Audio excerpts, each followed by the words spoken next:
एक रिसर्चर है आंचल, वो पहुंचती है रत्नापुर, एक ऐसा गांव जिसे सब खामोश गांव कहते हैं। वो तो सिर्फ रिसर्च के लिए आई थी, लेकिन वो एक ऐसे राज का हिस्सा बनने वाली थी जो सदियों से दफन था। गांव की सुनसान गलियों में उसे कुछ अजीब दिखा। हर घर की दीवार पर एक ही निशान बना हुआ था। तभी पीपल के पेड़ के नीचे बैठे एक बूढ़े आदमी ने उसे एक अजीब सी चेतावनी दी। हवेली पहुंचने पर अंदर का माहौल बहुत अजीब था। ऐसा लगा जैसे हवा ने अपनी सांस ही रोक ली हो। और तभी सरपंच की पत्नी ने उसके कान में फुसफुसाकर कहा एक ऐसी बात जो उसे डरा गई। देर रात उसे पायल की आवाज सुनाई दी, उस मंजिल से जो बरसों से बंद पड़ी थी। जब वो दरवाजे के पास गई तो देखा बाहर वही निशान बना था, पर इस बार उल्टा। आवाज का पीछा करते हुए वो ऊपर पहुंची। धूल भरे कमरे में एक बिल्कुल साफ आईना रखा था। आईने में उसे अपने पीछे काली परछाई दिखी, पर जैसे ही वो पलटी वहां कोई नहीं था। उसका चेहरा आईने से गायब हो गया और एक भयानक औरत ने शीशे पर लिखा, वह वापस आ गया है।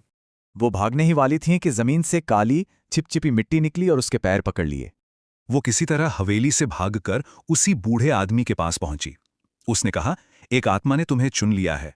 बूढ़े आदमी में गांव का काला सच बताया। सरपंच के पुरखों ने कुछ आत्माओं को एक कुएं में कैद किया था।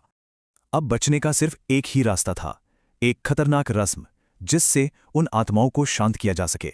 कोई और रास्ता नहीं था, तो आंचल ने डर का सामना किया और वो कील जमीन में गाड़ दी। कील गाड़ते ही वहां गहरा सन्नाटा छा गया। एक पल को लगा सब खत्म हो गया, पर तभी अंधेरे से सरपंच निकला और उसकी आवाज में जीत की खुशी थी। सरपंच ने बताया कि कील ने आत्मा को आजाद नहीं, कैद किया था और उसे सिर्फ कोई बाहरी ही निकाल सकता था। अब सारी बातें साफ हो रही थीं। चेतावनियां और झूठ, उसे धोखा दिया गया था। जैसे ही आत्मा उठने लगी, आंचल को सरपंच की पत्नी की एक और बात याद आई, इसे जला देना। उसने फौरन अपने बैग से एक्रेलिक थिनर निकाला, कील पर डाला और लाइटर फेंक दिया। कील और आत्मा दोनों बैंगनी आग में जल उठे। शक्ति का स्रोत खत्म और परछाई राख हो गई। अगली सुबह वहां से निकलते हुए आंचल ने अपनी डायरी में आखिरी बात लिखी।